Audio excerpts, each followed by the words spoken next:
You're with Clement Manyathela on 702. Let's walk the talk. Streaming on the Prime Media Plus app. DSTV channel 856. 92.7 and 106 FM.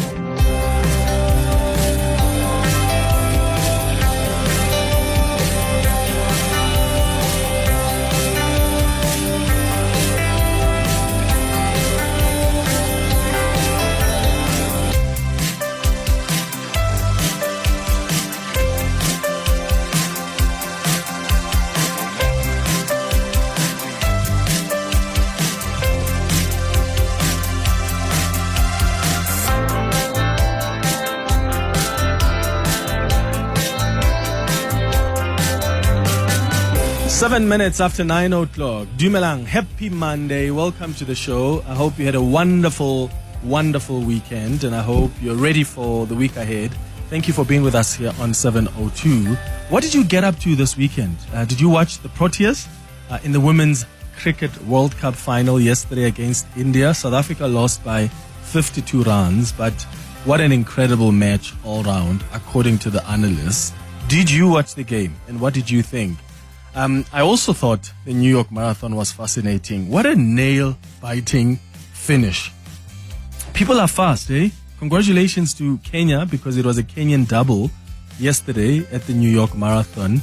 Benson Kipruto from Kenya finished the 42 Ks in 2 hours, 8 minutes and 9 seconds. And Helen Obiri in the women's finished in 2 hours, 19 minutes and 51 seconds.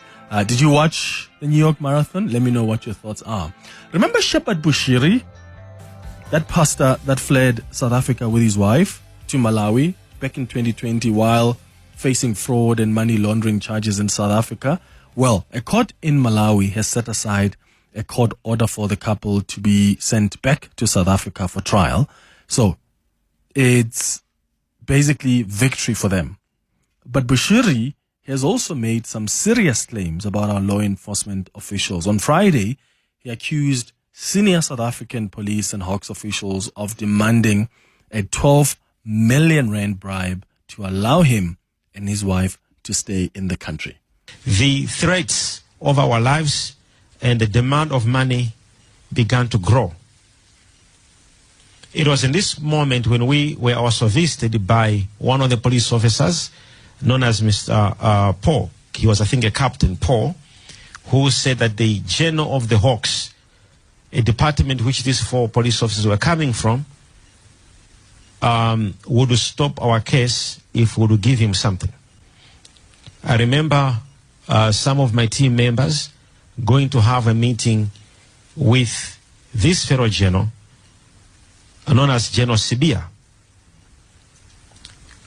So much money was collected in the name of this general to stop this case. Instead of the general to stop the case, so it was corruption after another corruption. Problem, you go to the authorities, they also are demanding for something, to end something. I remember my team having a meeting with the then General of Hawks at his farm several times. Having meetings with him at his residence in Silverton several times. An attempt for our justice failed.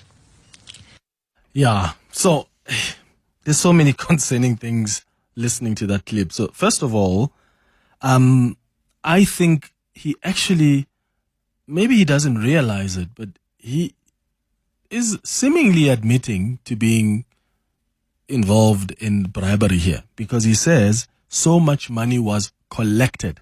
Did you hear that part? Why was money collected by law enforcement officials, collected from a man that they were trying to prosecute and send to jail? He says he met with General Sibia at his farm.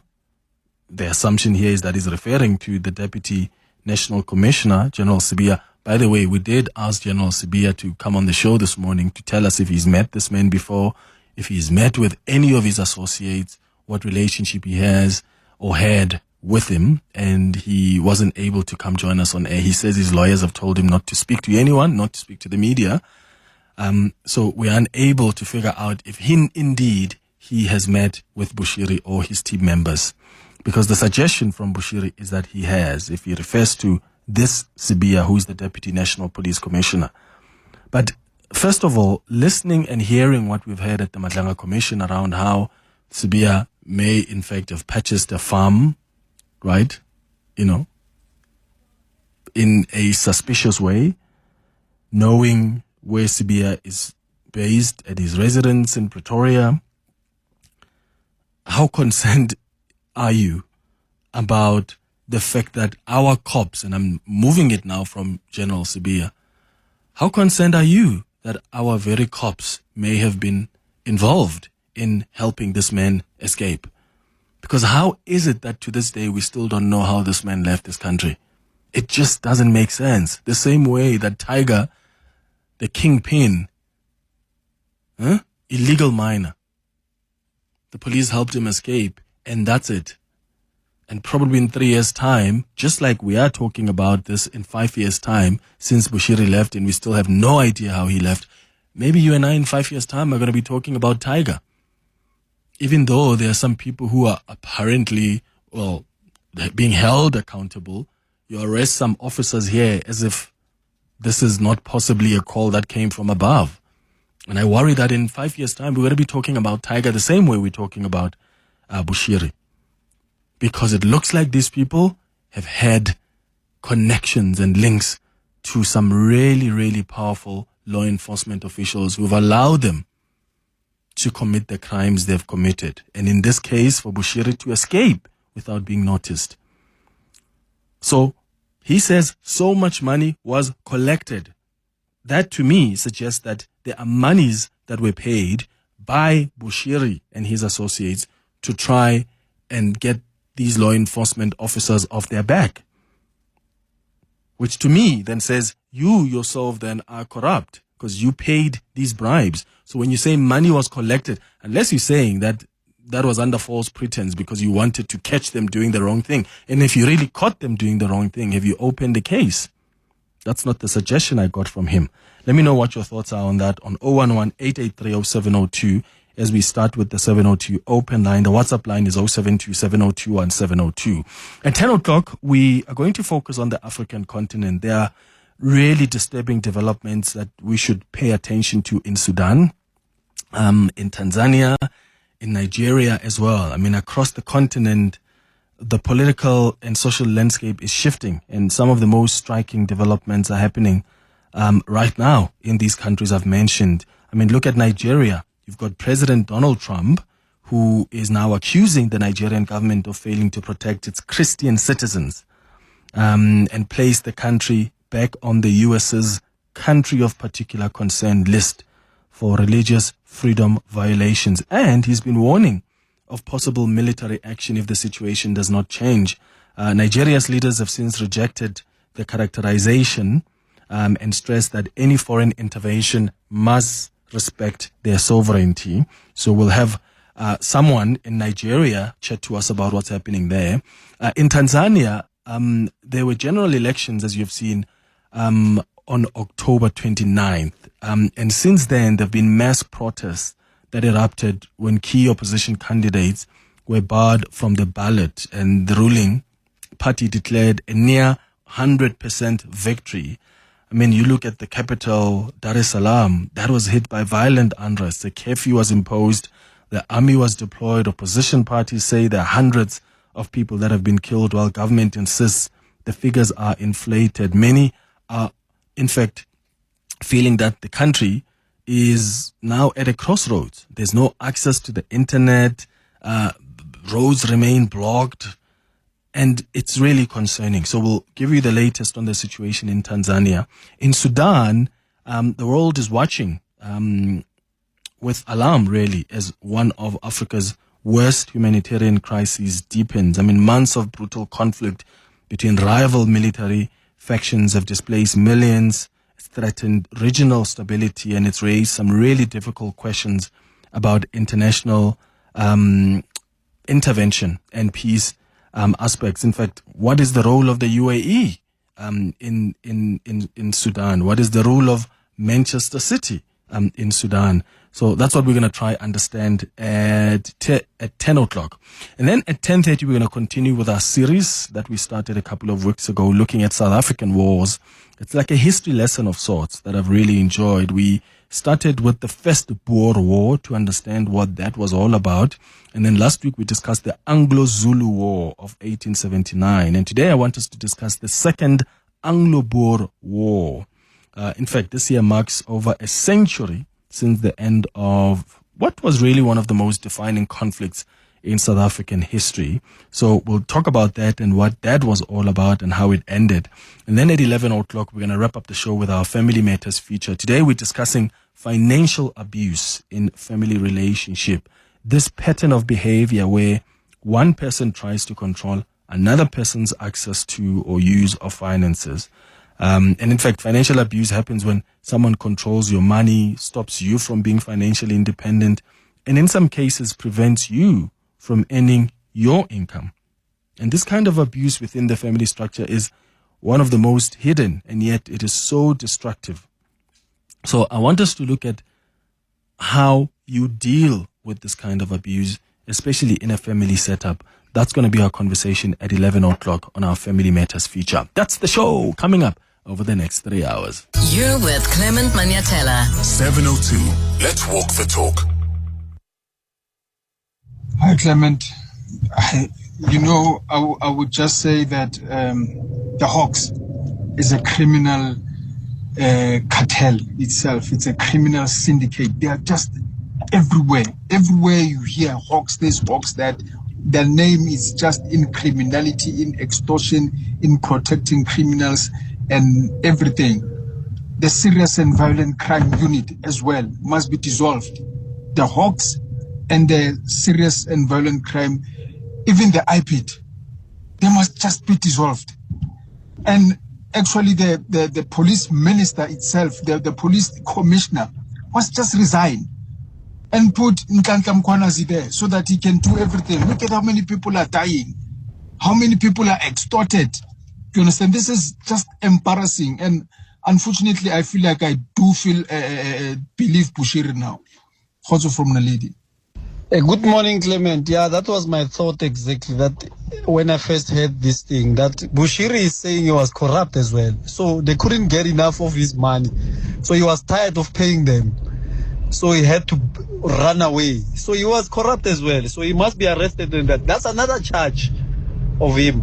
He thinks that by telling us that he gave them money, it was for him to save himself.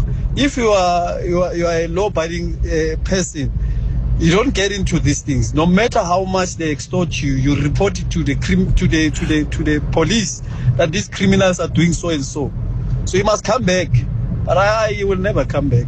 And this extraditing thing of South Africa, it doesn't work. Maybe those who gave him passage to run away are the ones who are implicated exactly, so that he just gets away and never come back. Yeah, this is crazy, guys. The fact that we still have no idea how this man left. There was a story in the Sunday Independent at the time, and I know some people were thinking, this is weird, this is a fake story. But there was a story in the Sunday Independent about how it was a whole operation to get him to escape. Like they even did makeup to try and conceal his identity. A whole thing. You can go Google that story. But in the absence of the police giving us anything concrete of how this man may have escaped, that's why people are going to lend then to conspiracy theories. And I'm not suggesting that story in the Sunday Independent was merely a conspiracy theory.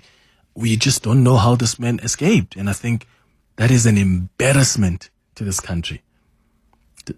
It's just an embarrassment. The same way that we were so embarrassed with Thabo Bester, a man who escaped from prison and everybody thought, he's dead because he died in a fire, only for him to be seen at Woolworths shopping. We must actually do a series on embarrassing things for South Africa just over the last 10 years, because I think it's not that we're hopping on that. I think it's important for us to remember how we were so embarrassed. And what we can learn from that, so our officials are not caught sleeping. But the fact that to this day we're still talking about a guy and we still don't know how he left is actually quite shocking for me. It really is. And the fact that he's now beginning to mention General Sibiya, that's a bit weird, unless there's a different General Sibiya. Because in fact, someone reminded me that at the time, Sibiya was not even the Deputy National Police Commissioner, because that was what, in 2020? So if really they were meeting with General Sibiya, and it is this general that we know, how was he involved in issues like this when he wasn't even in the SAPS yet? Wasn't he in the city of Johannesburg at the time? Yeah, something is just not making sense here. But General Sibiya is unable to speak to us this morning because he says his lawyers have given him strict instructions not to talk to the media. But I would have loved to know if he is the man that has met with the team from Bushiri, or if he's met with Shepherd Bushiri himself. There's so much rot in this country. There's just so much rot. It's gone beyond shocking and disappointing. It's dilapidating. Because you almost feel like, is it even possible to clean house? Because how do you clean house? Sure, you want to start from the top, but there's still rotten apples at the bottom. You want to start from the bottom, but there's still rotten apples at the top who end up corrupting from the top down. Do you think it's possible for us to clean house? And what do you think it's going to take? Because I don't think I have an answer to that. I don't think I have an answer to that. When you have criminals, people who are accused of ordering hits and of killing other people, talking to the top cops of the Hawks and the SAPS, and there's possibilities of monies being exchanged. When that happens, what hope do you have that the house can be cleaned? And what do you think is going to take to clean house? Because I don't think it's going to take just, let's say, yeah, you fire Shadrach Sibiya. Maybe you fire the Hawks head in KwaZulu-Natal. Maybe you fire all these other head of organized crime. All of these guys that are being mentioned in wrongdoing, if the commission finds that somehow they are guilty of what they've been accused of and they recommend that they be fired, is that cleaning house? Sure, it would be a great step. But is that an overhaul? Is that what is going to reshape and restart this organization, the SAPS, or even some of our law enforcement agencies? So what do you think it's going to take? Good morning, Clement. Tabisha here from Dunedin. Indeed, that was my first thought. Just when I listened to the Bushiri clip, I think even in the morning when I listened to it from Bongani, he says so much money was collected. So is he saying he bribed them and he couldn't bribe them any further? They wanted 12 million. And then he decided to flee. He is admitting, actually, to being corrupt and trying to pay off officials and the police. Thank you very much, and thanks for a good show as always. Bye. Hey, morning, Clem. Over in Fosloras. Hey, Clement, I don't think this day will ever come where I say Bushiri is right. You know, beside listening to him implicate himself, let's listen to him again. He's saying, even if you go to the authorities, they will demand something. Meaning, if you go to the so-called good cops, they will want something from you. If you go to these other ones, you have Sibiya, which are the bad cops, they will want something from you.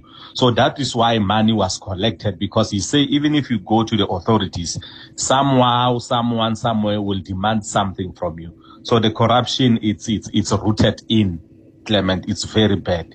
Bushiri is right. Yes, I don't blame him that he did what he did, because this is what's happening in South Africa. Thanks, Clem. Hello, Clement. I'm also worried about what Bushiri is saying, but in the back of my mind, I'm asking myself, what if he is lying so that he can use that against the South African government so that he should not be extradited? Thank you. Bye. Yeah, that's a possibility as well. And I mean, this man could in fact be exploiting the current situation because he sees how South Africans are angry at certain police officers, right? For being involved in seemingly in some criminal networks. So he's trying to exploit that. That could be a possibility. Aubrey on the WhatsApp line says Clement Bushiri was relating to the 2016 events when Sibia was the head of the Hawks in Gauteng. In fact, that's Mandla in Midrand. So maybe what Bushiri is talking about also is the years before even 2020 and what they've tried to do over the years and the kind of relationship they had with these Hawks officers or SAPS officers. That's also a possibility. But whichever way you look at it, yeah, this is a mess. And Bushiri himself, I hope, can be held accountable for admitting, because in that clip you hear him say, monies were collected from us, from these corrupt cops. So they paid bribes. Monies were collected. And I wonder how he's going to try and justify that, because somehow he still always finds a way to justify these things. It's 28 minutes now after 9. Clement is on X. At The Real Clement M. So I've got a question for you. Do you follow a different religion to that of your partner or your spouse? Maybe even your friends or your siblings. But I'm more interested in a family setup as to how you manage that.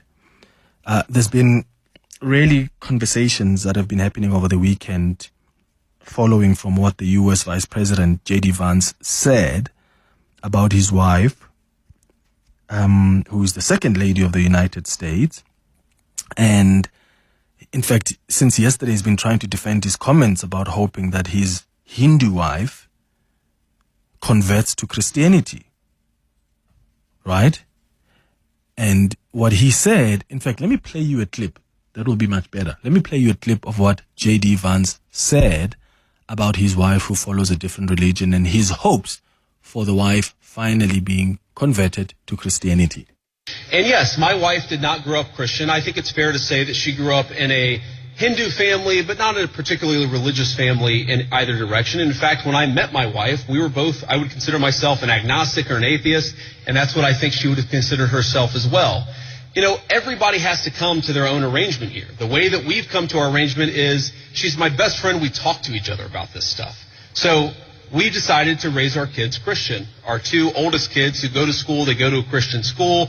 Our 8-year-old did his first communion about a year ago. That's the way that we have come to our arrangement. The only advice I can give is you just got to talk to the person that God has put you with, and you've got to make those decisions as a family unit. For us, it works out. Now, most Sundays, Usha will come with me to church. As I've told her, and I've said publicly, and I'll say now in front of 10,000 of my closest friends, do I hope eventually that she is somehow moved by the same thing that I was moved in by church? Yeah, I honestly do wish that, because I believe in the Christian gospel, and I hope eventually my wife comes to see it the same way. But if she doesn't, then God says everybody has free will, and so that doesn't cause a problem for me. That's something you work out with your friends, with your family, with the person that you love. Again, one of the most important Christian principles is that you respect free will. Usha's closer to the priest who baptized me than maybe I am. They talk about this stuff. My attitude is you figure this stuff out as a family, and you trust in God to have a plan, and you try to follow it as best as you can, and that's what I try to do. So, how have you figured it out in your family? How are you managing it, especially if it's your partner that follows a different belief system or religious beliefs to yours? Has it been difficult?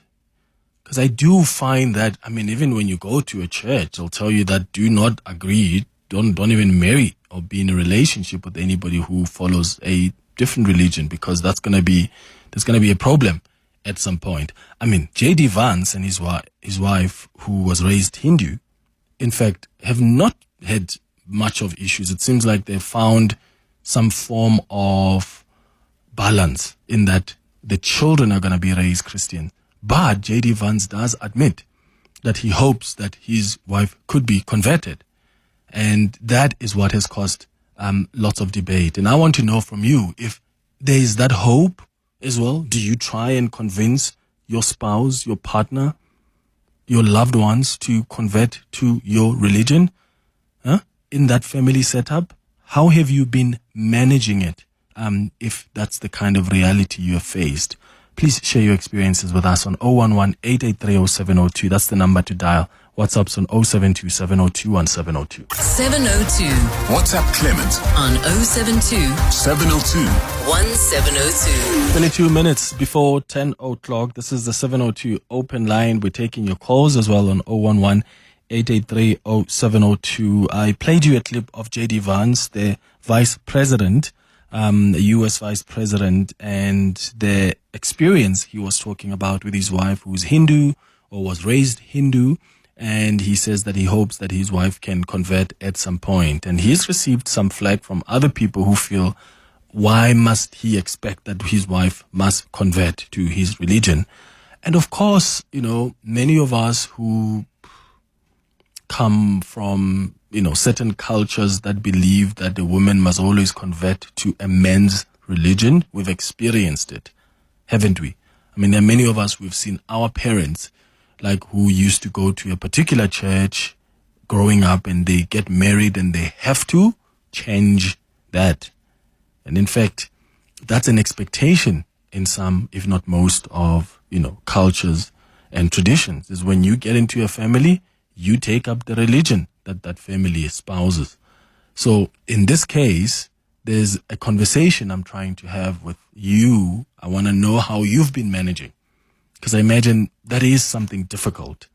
How do you then decide on where you find common ground? And maybe it's easier for you because your culture dictated that the woman must take up your religion as the man. Or maybe as a woman, you protested against that cultural expectation. How have you managed the differences in religions, especially when you are dating someone or you are married to someone? 011-883-0702. Let's start with your WhatsApps. Good morning, Clement. Hope you're well. Bible says, don't be yoked to non-believers. God knew what he was saying when he said that. And if we want to take marriage, do it our way, how we feel, what works for us, then we're going to deal with the consequences. But for me, I'm very strict when it comes to that. I won't even date you if you're not a Christian. And not just saying you're a Christian, but your life also needs to reflect that you're a Christian. So if you don't tithe, you don't serve, your life does not reflect Christ, we're not going to go anywhere. Hector in Madrid.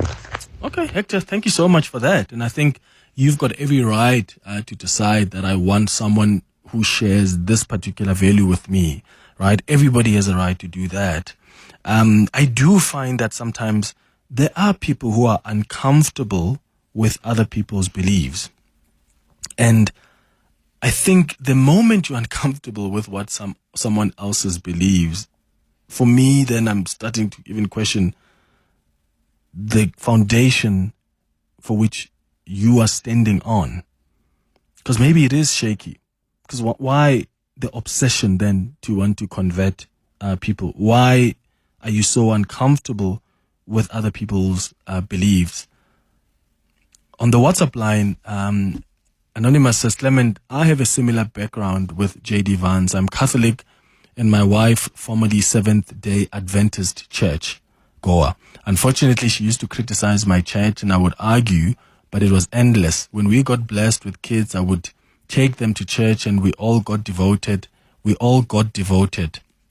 And then my wife started joining us to church. Unfortunately, she declined to go through all the Catholic process for our marriage to be blessed before. I don't receive Holy Communion. Unfortunately, I have accepted that. So these are the compromises then you would have to make. I also don't think we should be criticizing each other. Well, we can have a conversation, right?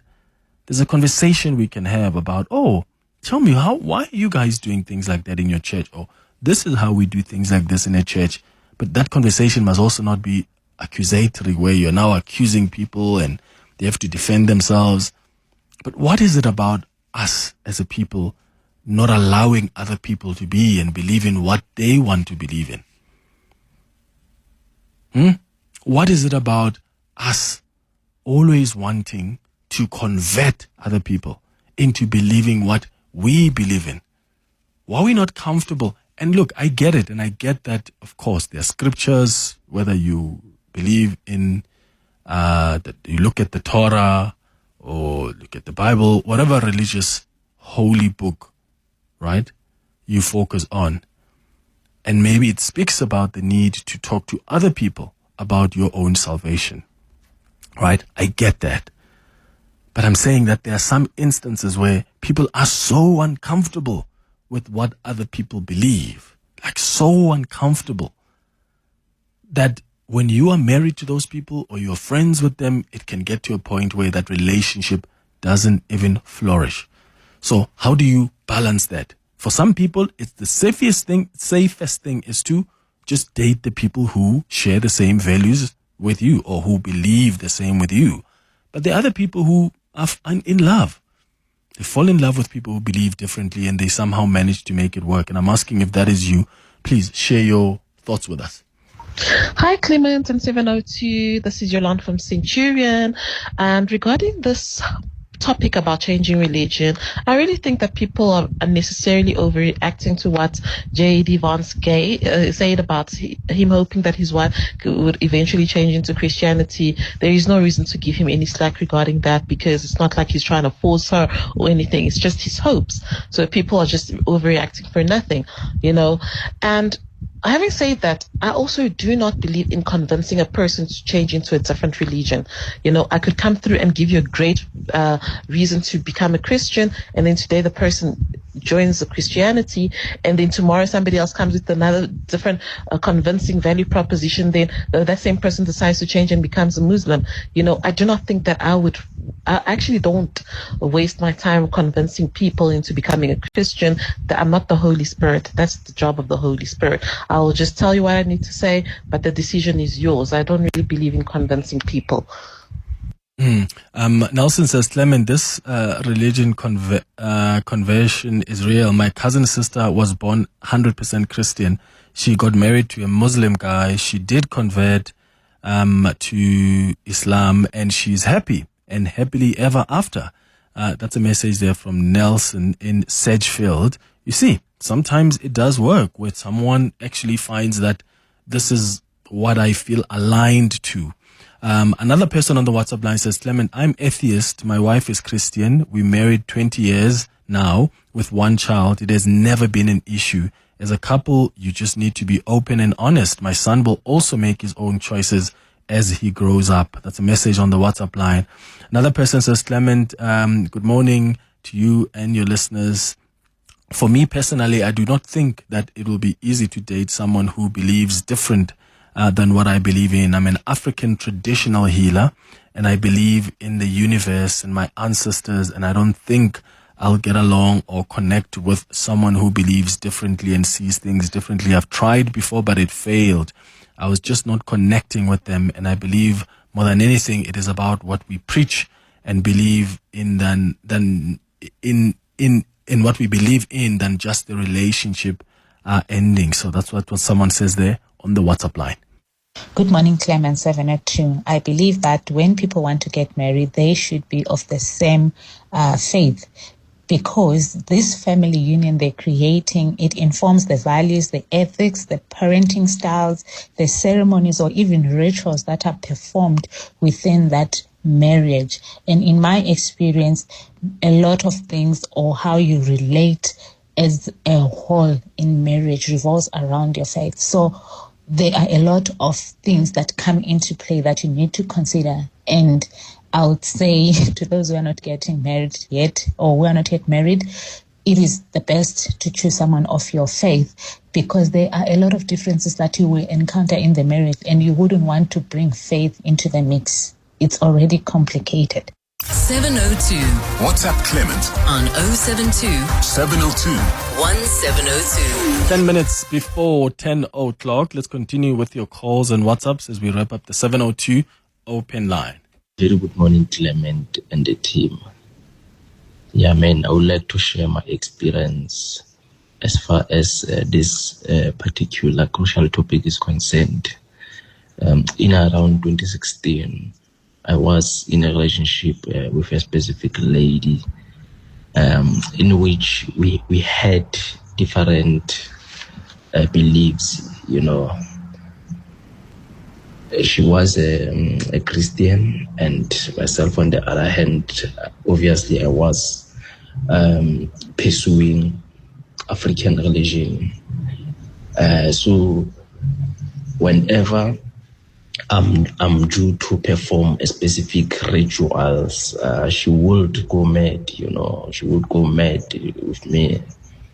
We would fight very, very badly, all the way up until we got to the point in which we separated. Yeah, things didn't work at all as a result of using or having different beliefs. Yeah, this is Maxwell and Q. Hi, Clement. It's Tabiso from Soweto. Clement, my partner, she's Christian. She goes to church. I don't go to church, or I don't see myself going to church anytime soon, because I don't follow any religion. I was raised a Christian, but growing up, it's no longer the way that I follow. So I don't judge her, and I don't think should we get married, that should be an issue. I respect her. She should also respect my choice. Yes, which is how I live my life. I live my life simply. You treat every human being in a decent manner. You don't have to be in a particular grouping of people. No. Morning, Clement. Clement, partner or a friend, you can believe in whatever your religion, but as long as you're not imposing anything to me, we're good. Even with my family, I tell them we have like Sabata, and some are Christians, some are apostles and whatnot. I always tell them we are family first and foremost. So the others comes last. So let's just respect each other's beliefs and religion and whatnot. Hi, good morning, Clement. This is Edison from Pretoria North. When coming to religious issues, I think it's important for the both of you to discuss about the religious structure that you both going to follow. Because imagine if you have kids and then you follow different religions. Everyone in the family chose to take his own path.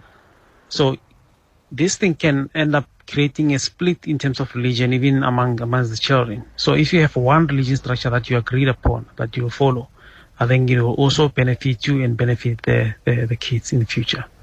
That's my opinion. Thank you. Clement, I really don't think it should matter at all what the other person believes in. I think what really matters is really your values as a couple. If your values align, then I don't think what you believe in should really matter. It's not a big deal. Look, for some people, it is, right?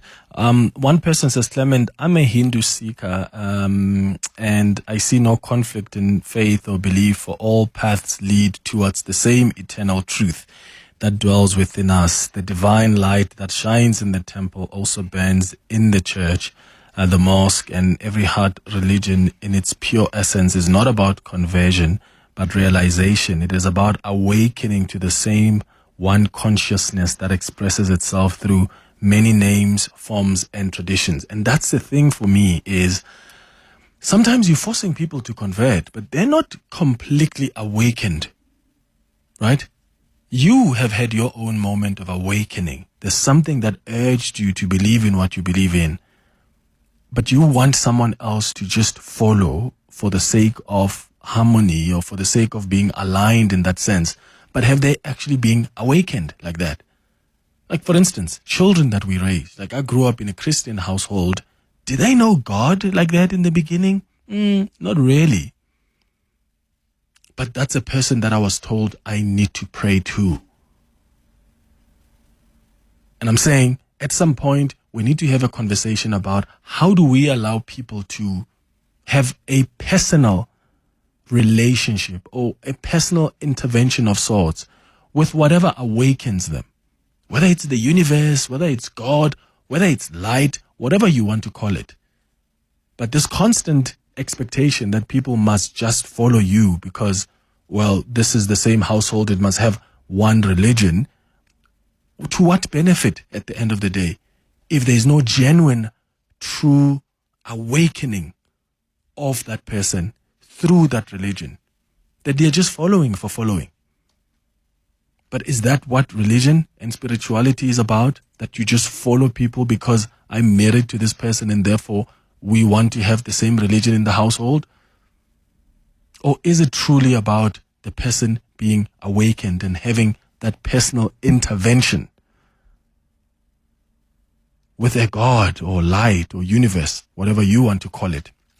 Another message on the WhatsApp line says, Clement, it's a superiority complex for me, where people believe that their beliefs are higher or more superior to everyone else's. I feel like all beliefs are based on something most people can't prove. That's a message there from Lerato. Here's something I want to recommend to you guys to go check out because I was binge watching it this past weekend. There's a series on Disney. Apparently it used to be on National Geographic. I've never watched it when it was there. It came to my attention when it came on Disney. It's a series about God. It's titled, what's the title? The Story of God. Yes. The Story of God with Morgan Freeman. Please check that out. I think it's so enlightening and it just helps you understand closely because I don't think God is understandable. He is too big. But there's a sense that when you follow a particular religion, when you do certain rituals, when you believe, when you read his word, you get closer to at least understanding him. But that doesn't mean you fully understand God. And I think this series and what it does is help you through not all of them, because there are like thousands and thousands of religions in the world. But what they do is they go through to different countries on the continent, in Asia, in the West, and they follow people's religions to help understand the God. And most of the time you'll find that at the end of the day, it all ends up into people who follow this one big source, this powerful creator. I think it's so enlightening. I've learned so much, even about just other religions in the process of watching this, but more so about my own religion through watching this. So it's called The Story of God with Morgan Freeman. It's on Disney.